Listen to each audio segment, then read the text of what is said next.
Que a graça do Senhor Jesus Cristo e o amor de Deus e a comunhão do Espírito Santo sejam com todos vós. Amém.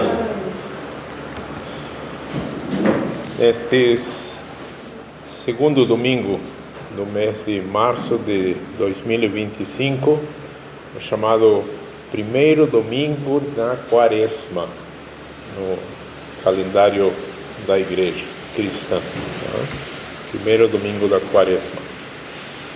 Quero que abram as suas Bíblias na passagem de Romanos, capítulo 10, que há pouco nós fizemos a leitura, especificamente no versículo 9, onde está registrado: a saber, se com a tua boca confessares ao Senhor Jesus e em teu coração creres que Deus o ressuscitou dentre os mortos, será salvo. Aí nós podemos ver dois elementos e uma conclusão. Se com a tua boca confessares ao Senhor Jesus, um elemento. Segundo elemento, em teu coração creres que Deus o ressuscitou dentre os mortos. E a conclusão, será salvo.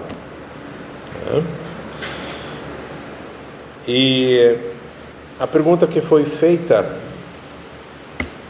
qual é a relação dessa passagem com a primeira carta aos Coríntios? Especificamente, Coríntios, primeira carta aos Coríntios, capítulo 15, onde nós vemos o que Paulo escreveu a essa igreja de gentios, os coríntios,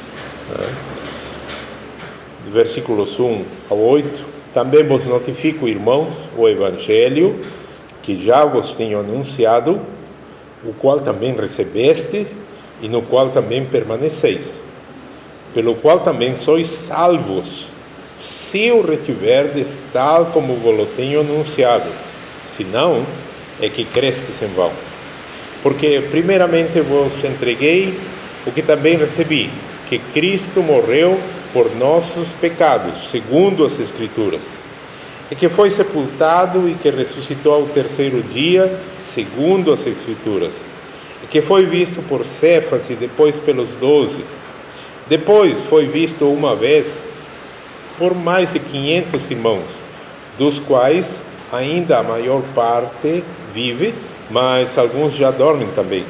Depois foi visto por Tiago, depois por todos os apóstolos. E por derradeiro de todos me apareceu também a mim como a um abortivo.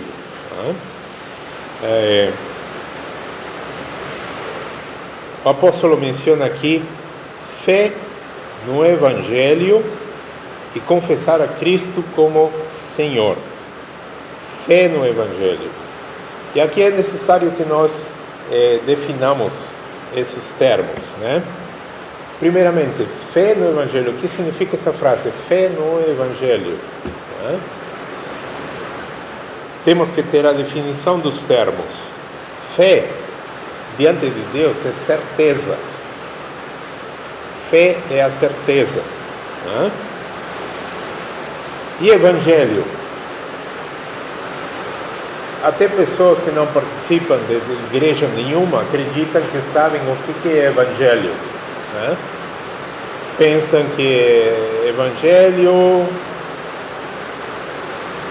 são jeitões que certas pessoas têm. Isso é Evangelho. E é necessário que nós vamos até ao grego original para saber que Evangelho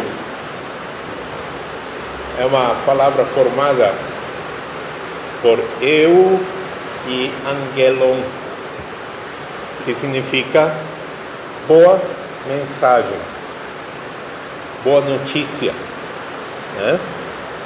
Então, fé no Evangelho nós poderíamos colocar como certeza na boa notícia. certeza na boa notícia. E qual boa notícia seria essa?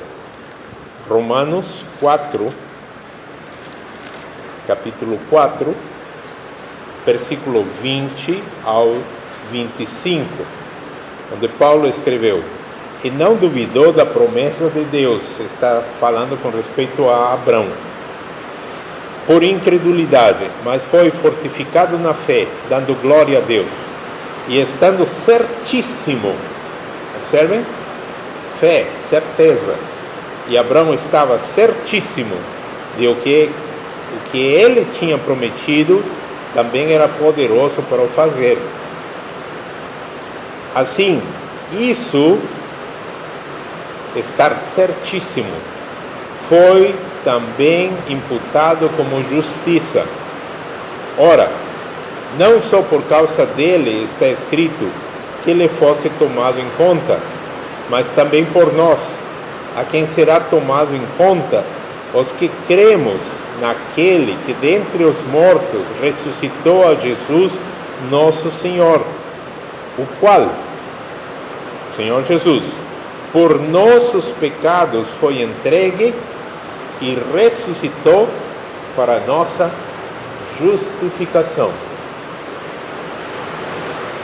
A ressurreição do Senhor Jesus, Paulo diz aqui bem claramente, é para nossa justificação.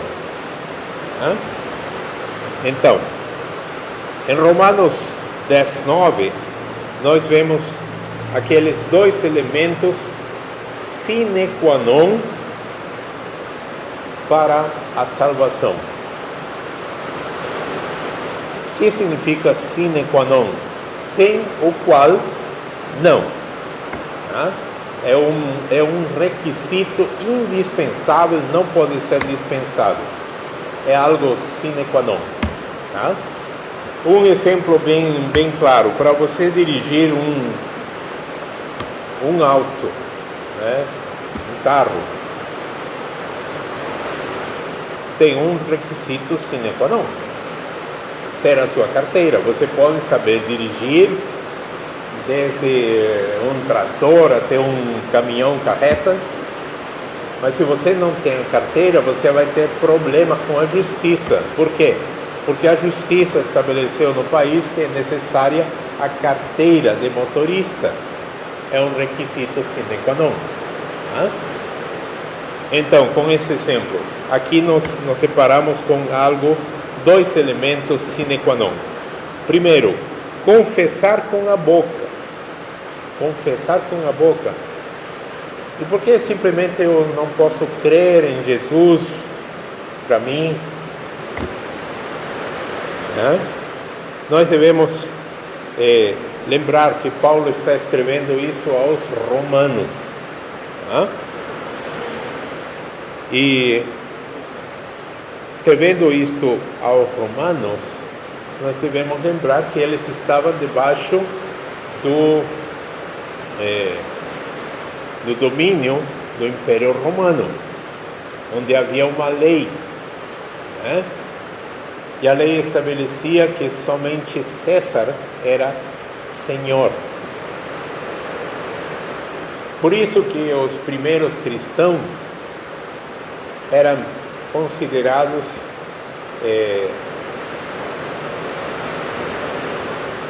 parte de uma conspiração para derrubar o imperador. Por quê?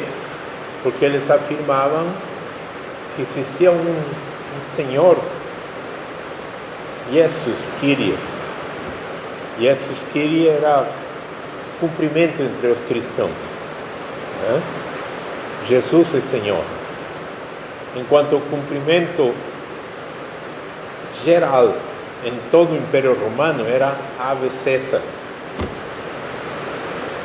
Então, quando se encontrava, por exemplo, um destacamento de soldados romanos, eles cumprimentavam Ave César e as pessoas, os civis, tinham que responder Ave César. O que acontecia? Tinha 3, 4, 5 cristãos ali andando pelo caminho, se encontravam com o destacamento de soldados, os soldados diziam Ave César e os cristãos respondiam Jesus Kyrie. Pega. traidores, mas não traíram a ninguém. Eram considerados revoltosos, né? Faziam parte de uma conspiração para derrubar a César. Nada, eles estavam reconhecendo que Jesus é seu Senhor, não César. Por isso eram pegos e entregues lá nos circo romano e coisas assim. Tá? Então aqui Paulo coloca a primeira condição. Você crê em Cristo, então você tem que confessar com a sua boca que Jesus é Senhor.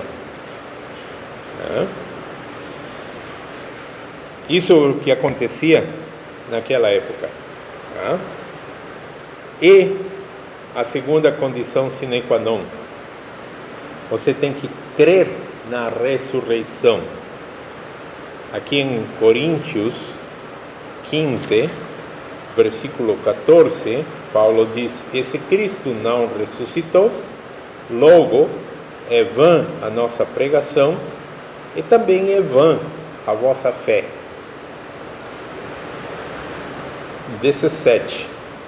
E se Cristo não ressuscitou, é vã a vossa fé e ainda permaneceis nos vossos pecados.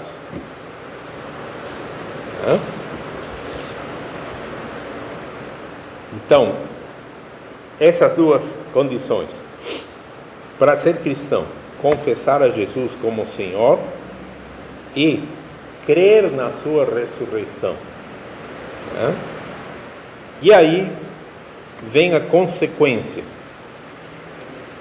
Por causa dessas duas condições preenchidas, consequentemente, essa pessoa está salva. Então não há uma condição de que, sei lá, você tem que cumprir a lei do Antigo Testamento, que são mais de 600 mandamentos, não são aqueles 10 mandamentos que nós sabemos desde criança, né? São mais de 600 no Antigo Testamento. E Paulo diz: se alguém falhar num só, já se tornou réu de toda a lei. Não pode falhar um só ponto. Né? Por isso que a lei nunca serviu para salvar ninguém. A lei não salva. A lei simplesmente serve para mostrar a nossa condição de desgraça espiritual. Só isso. Né? A lei não salva ninguém. A fé em Jesus Cristo salva. E essa fé estabelece que seja confessado Ele como Senhor. E Senhor, naquele contexto romano daquela época, do primeiro século, significava amo, dono. O César era o dono do Império Romano.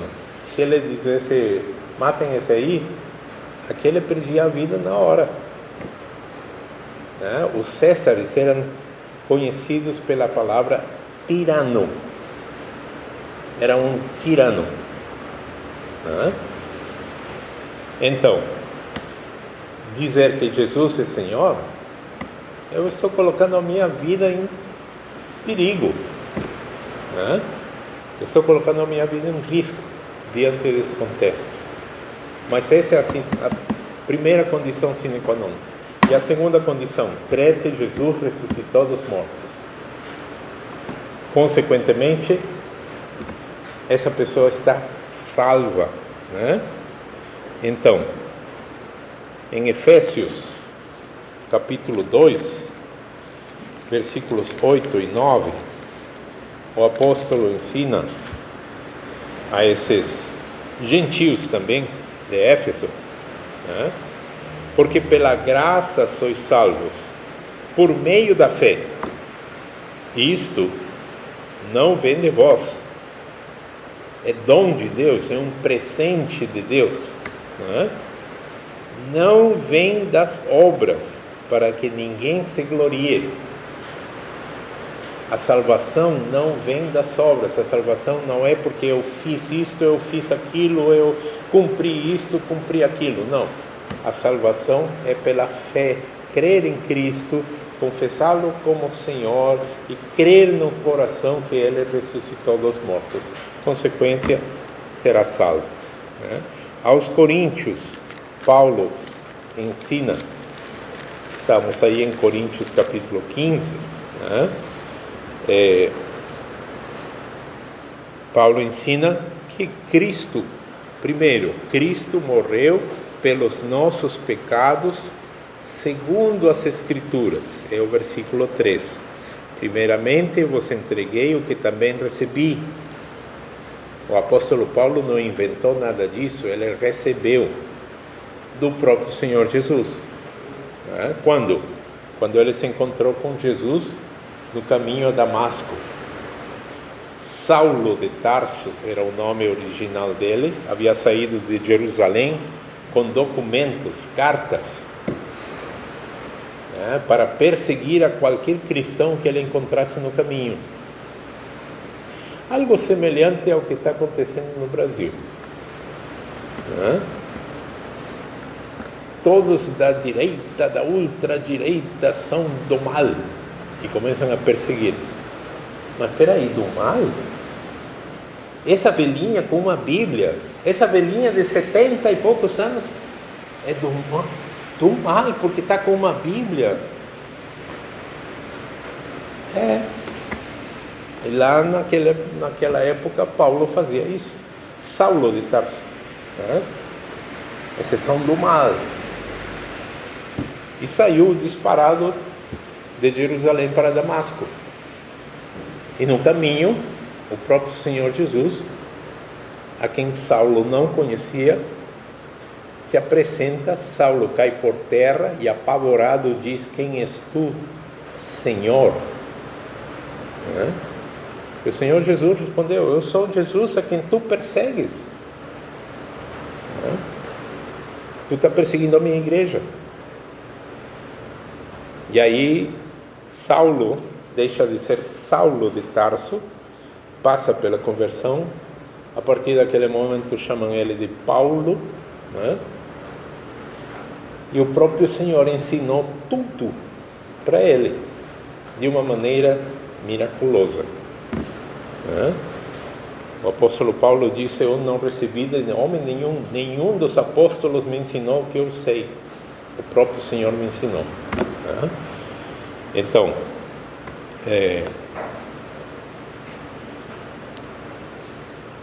recebi o que também vos ensinei, que Cristo morreu pelos nossos pecados, segundo as Escrituras. Está de acordo com as Escrituras do Antigo Testamento. Que Escrituras?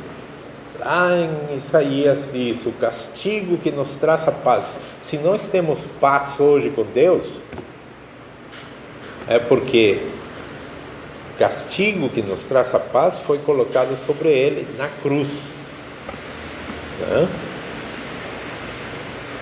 Então, segundo as Escrituras, e Paulo continua dizendo: sepultado, versículo 4 de 1 Coríntios 15, sepultado e ressuscitado ao terceiro dia, segundo as Escrituras. Todo o ensinamento de Paulo era de acordo com as Escrituras. E ele continua dizendo no versículo 5, e que foi visto por Cefas e pelos 12. E no versículo 6, depois foi visto uma vez por mais de 500 irmãos, dos quais vive ainda a maior parte, mas alguns já dormem também. Houve muitas testemunhas, não só 2 ou 3. Na lei dizia: por boca de 2 ou 3 testemunhas se decidirá qualquer assunto. Mas aqui o Senhor Jesus teve seus 12 apóstolos, mais de 500 irmãos, 500 cristãos o viram ressuscitado. Ele se apresentou durante 40 dias. Então, foi visto, foi testemunhado, e era impossível que a narrativa judaica de que os seus discípulos, aqueles galileus que estavam com medo dos judeus, vieram de noite e enfrentaram os soldados romanos e roubaram o corpo. Mas isso é o que está escrito aí em Atos, né? Que os judeus acreditaram, né? Essa narrativa. Não, os soldados romanos estavam dormindo, estavam em serviço, mas eles dormiram. E aí vieram os galileus e roubaram o corpo e disseram que ele ressuscitou. Mentira, não ressuscitou. Essa foi a narrativa e até hoje ela é transmitida, né, a esse povo que se diz judeu. Então, a fé na ressurreição é o coração do cristianismo. Nós já lemos aí Coríntios, né? Se Cristo não ressuscitou, você está crendo em quê? É vã a sua fé? Se Cristo não ressuscitou, sua fé é vã, a pregação é vã, tudo do cristianismo é vão. Vamos usar uma palavra meia grossa brasileira. Se Cristo não ressuscitou, o cristianismo inteiro é balela. É isso. Mas Cristo ressuscitou. E porque Cristo ressuscitou e Ele triunfou na cruz do Calvário, enquanto todos disseram acabou, acabou, enquanto aquele que está lá no Vaticano, aquele herege argentino, disse la derrota de Cristo.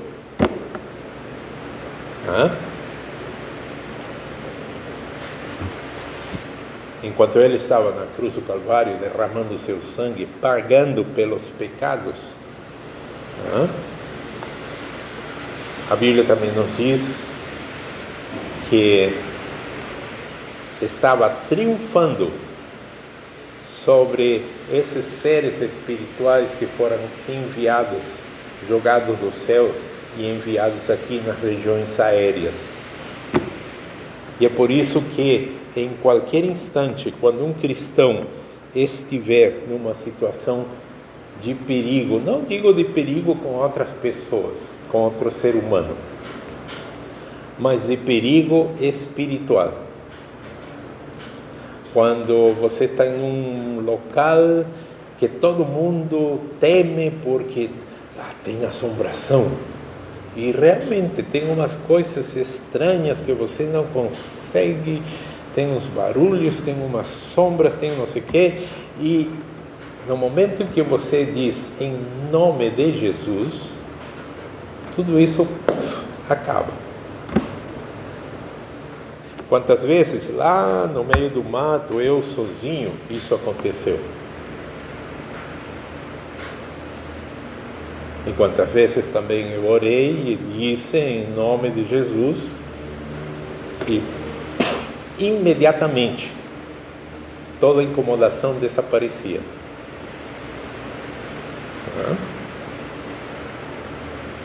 Ainda nessa quarta-feira aconteceu mais uma vez. E mais uma vez, em nome de Jesus, e ficou tudo tranquilo. Por quê? Porque o Senhor Jesus triunfou na cruz do Calvário. Para o mundo, não, acabou, já foi, acabou. Não, Ele estava triunfando na cruz do Calvário. Sobre quem? Sobre os dominadores, sobre as potestades, sobre os príncipes deste mundo tenebroso. É isso que estava acontecendo na cruz do Calvário. E é por isso que, se você observa, todas as tentativas não são tentativas de que você não acredite em Deus. Porque lá em Tiago 2,19 diz claramente: tu acreditas que Deus é um só? Ótimo, fazes bem. até os demônios creem e tremem. Então, a tentativa geral, por isso aparecem muitos vídeos, muitos podcasts nas redes sociais, discutindo sobre Cristo, sobre não sei o quê, e colocando 1001 dúvidas acerca do Senhor Jesus.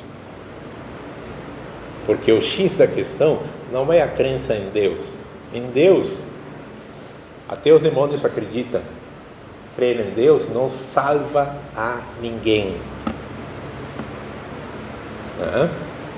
Não salva ninguém. Do contrário, os demônios estariam salvos porque eles acreditam e tremem. Está escrito Tiago 2,19. O X da questão é quem é Jesus para você. Por isso está escrito: se com a tua boca confessares ao Senhor Jesus e em teu coração creres que Deus o ressuscitou dentre os mortos, será salvo. Então, a razão da pregação do Evangelho. Evangelho, lembre, é boa notícia. Qual é essa boa notícia?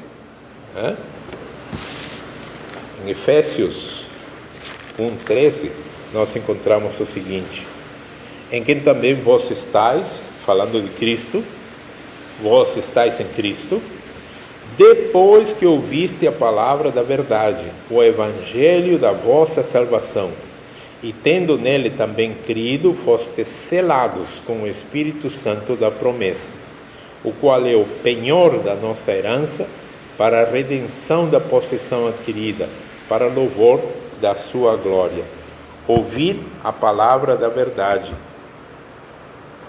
crer nessa notícia, é a fé, é a certeza que é imprescindível,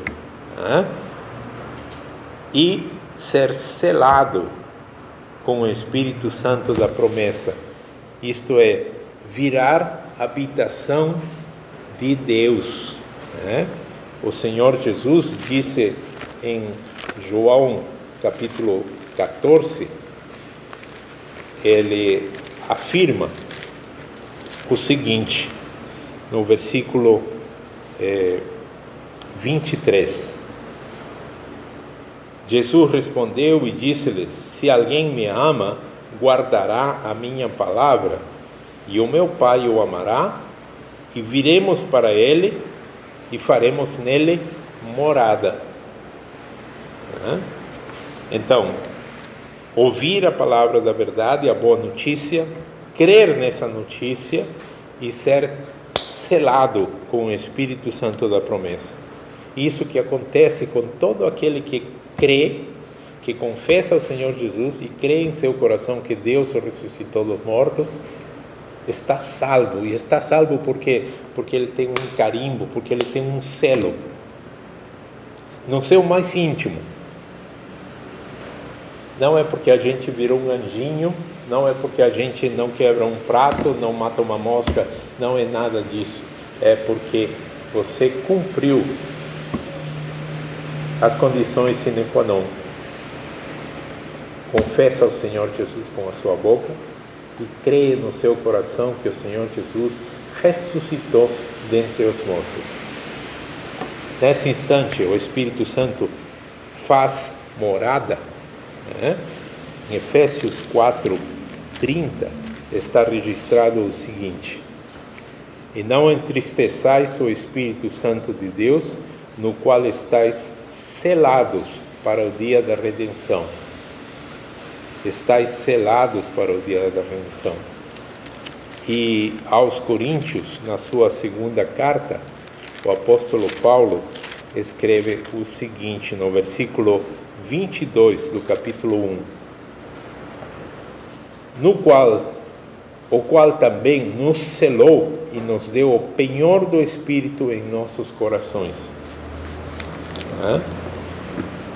Nós temos o Espírito Santo, nós viramos templo do Espírito Santo, por isso que o cristão precisa se santificar.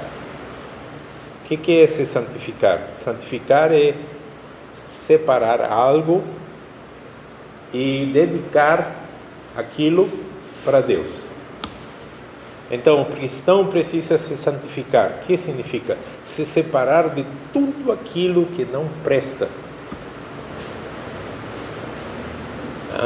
Isso é se santificar. E ninguém vai fazer isso por você. É você que tem que fazer. Por quê? Porque estamos selados com o Espírito Santo da promessa, e a palavra também nos diz que o Espírito Santo tem zelo por nós. Por isso que ao cristão está vedado se lançar no mundão, participar no carnavalão e coisas assim. Por quê? Como pode o templo de Deus estar misturado com as coisas dos ídolos? Paulo ensina isso claramente. Então, uma vez que alguém ouviu a palavra da verdade, creu nessa notícia, ele é selado com o Espírito Santo. É salvo. Se com a tua boca confessares ao Senhor Jesus e em teu coração creres que Deus o ressuscitou dentre os mortos, serás salvo. Que Deus nos conceda cada dia mais certeza disto aqui, e que Ele também nos conceda a graça de vivermos em santificação para Ele. Amém.